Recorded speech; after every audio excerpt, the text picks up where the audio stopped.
दिलेले आहेत आणि अतिशय समतोल आणि छान अशा उत्तम प्रकारचा असा सर्वांना न्याय देणारा अशा प्रकारचं बजेट जे आहे ते या ठिकाणी सादर केलं आहे। मी पुन्हा एकदा माननीय मुख्यमंत्र्यांचं अभिनंदन करतो आणि इथेच थांबतो। बाबाजी काळे त्याच्यानंतर आहे बाबाजी काळे नंतर नाव आहे।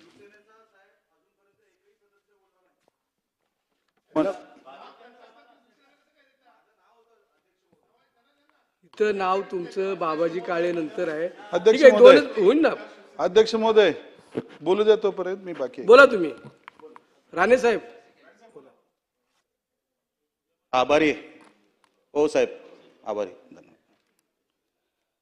अध्यक्ष महोदय, आपण मला अर्थसंकल्प 2026-27 वर बोलण्याची संधी दिली त्याबद्दल मी आपला आभारी आहे।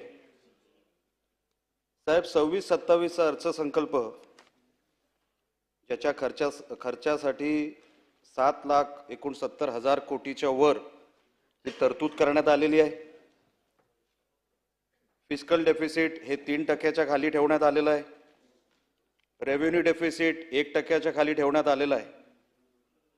आणि GSDPच्या समोर आपण जेव्हा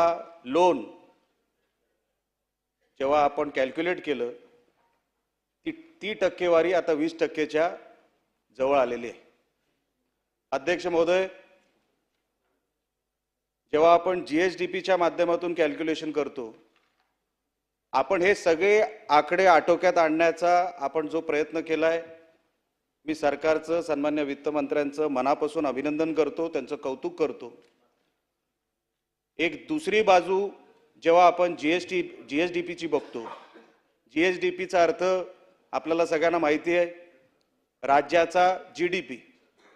आता राज्याचा GDP जेव्हा आपण बघतो तो 51 लाख कोटीचा आहे। अध्यक्ष महोदय, 51 लाख कोटीचा आपला GSDP असल्यानंतर आपण त्याच्यावरती लोन कॅल्क्युलेट केला तर ती अमाउंट 20%वर आलेली आहे।